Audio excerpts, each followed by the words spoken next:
Selamat hari Jumat, Bapak Ibu, anggota Pelkat, PKP, PKB, dan PKLU yang dikasihi Tuhan.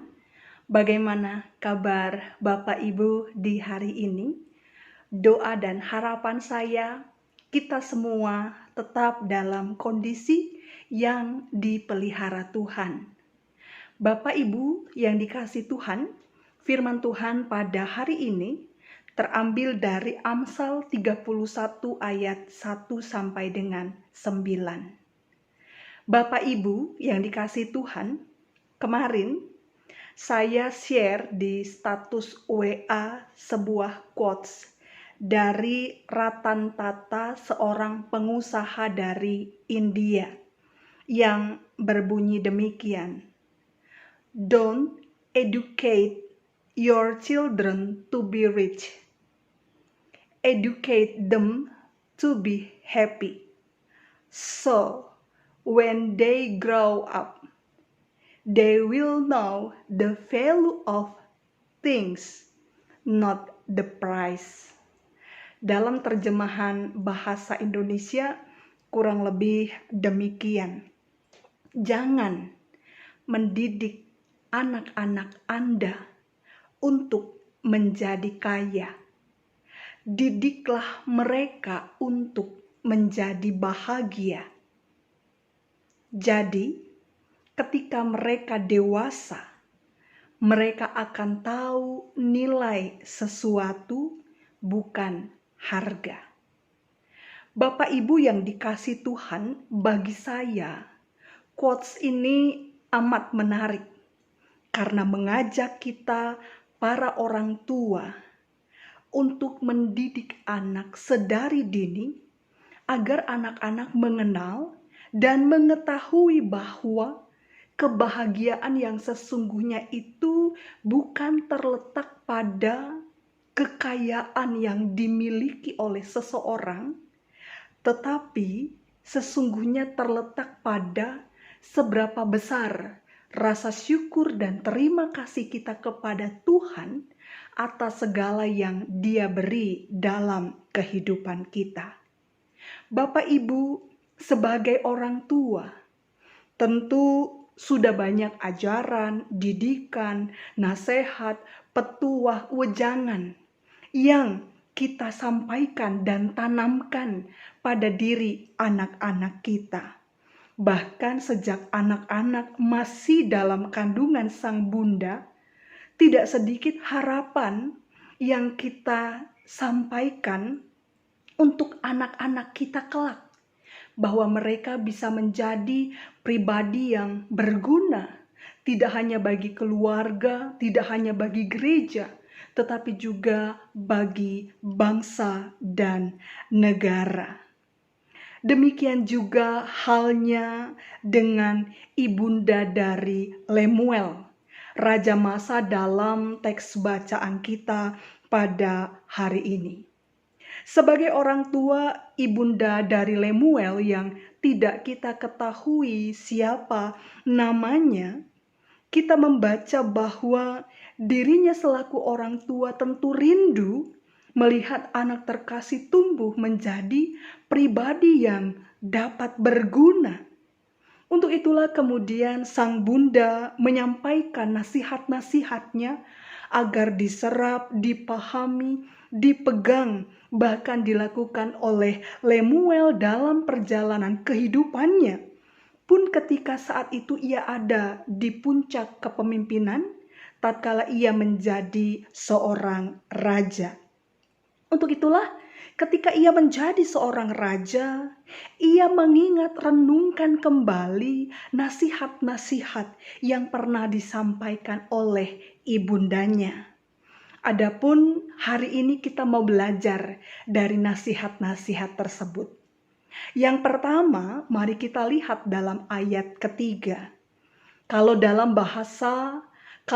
Alkitab bahasa Indonesia masa kini, yang sebelumnya dikenal dengan Alkitab bahasa Indonesia sehari-hari, bunyi nasihatnya di ayat ketiga adalah, janganlah memboroskan tenagamu atau menghamburkan kekuatanmu kepada wanita. sudah banyak raja yang hancur karena wanita.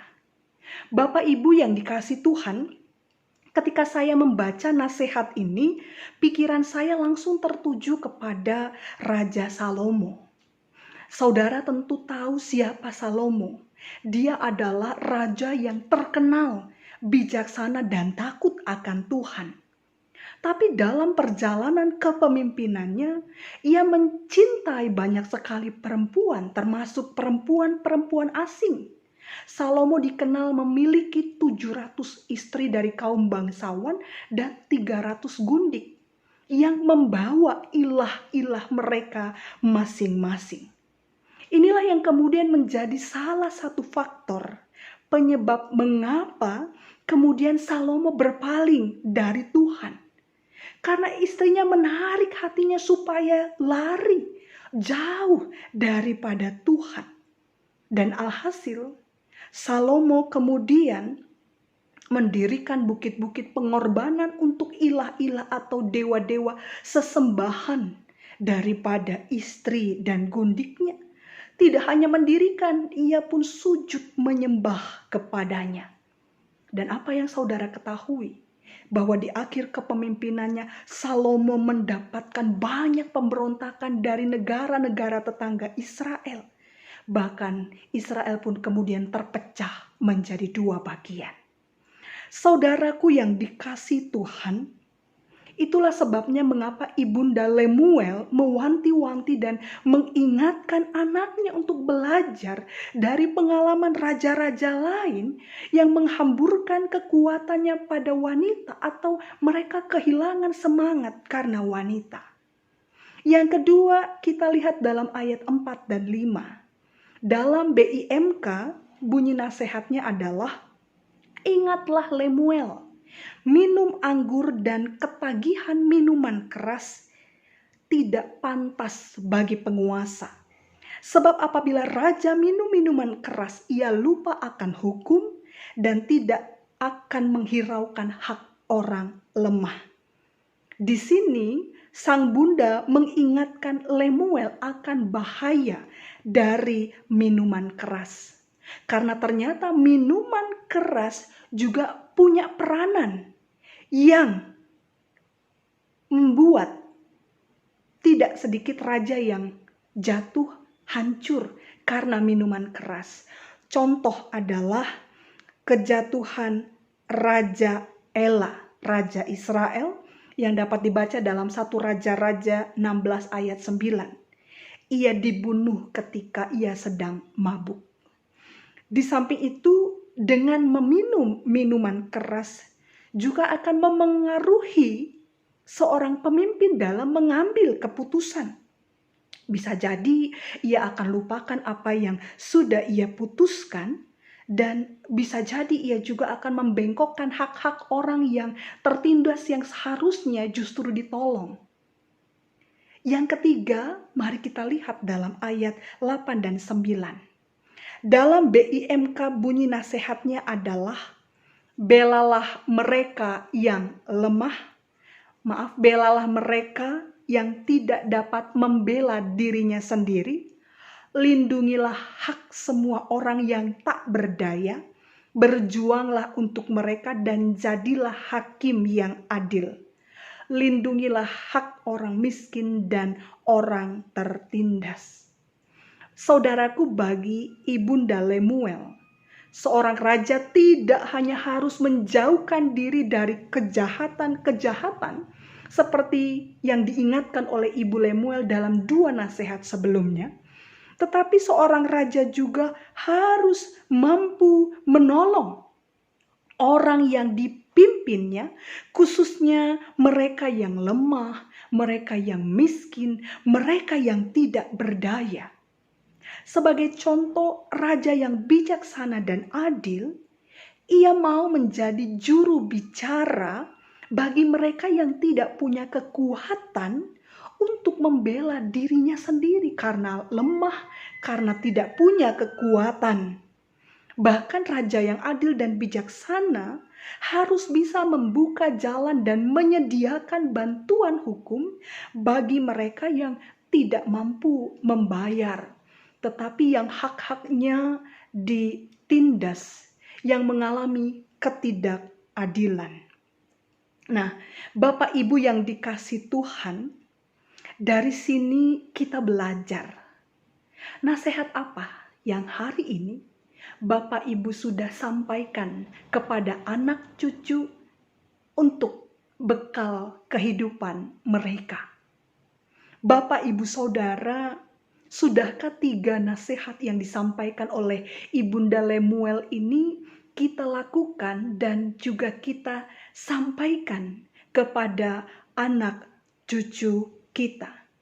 Karena nasihat ini tentu saja tidak hanya berlaku bagi para pemimpin, tetapi juga berlaku bagi semua orang. Karena itu melalui 3 nasihat ini kita mau diajar dan diingatkan bahwa yang pertama kita belajar dan diingatkan untuk mendidik diri kita dan keluarga kita untuk menjauhi keinginan daging. Kita mendidik diri kita dan keluarga kita untuk juga tidak mudah terpengaruh dengan lingkungan-lingkungan yang buruk yang hanya akan merugikan kehidupan kita. Dalam Galatia 5 ayat 19 sampai 21 dan 24 dikatakan, perbuatan daging telah nyata, yaitu percabulan, kecemaran, hawa nafsu, penyembahan berhala, sihir, kemabukan, pesta pora, dan sebagainya. Paulus katakan barang siapa menjadi milik Yesus Kristus, maka ia telah menyalibkan daging dengan segala hawa nafsu dan keinginannya. Yang kedua, kita belajar mari didik diri kita dan keluarga kita untuk mau dan mampu berbela rasa, berempati, berbagi dengan mereka yang lemah, yang miskin dan tidak berdaya. Terlebih di tengah pandemi COVID-19 ini. Dalam Kisah Para Rasul 20 ayat 35 Paulus katakan, dalam segala sesuatu telah kuberikan contoh kepada kamu, bahwa dengan bekerja demikian kita harus membantu orang-orang yang lemah dan harus mengingat perkataan Tuhan Yesus. Sebab ia sendiri telah mengatakan, adalah lebih berbahagia memberi daripada menerima. Kiranya 2 pesan ini boleh kita ingat, renungkan, refleksikan dan lakukan dalam kehidupan kita. Tuhan memberkati kita semua.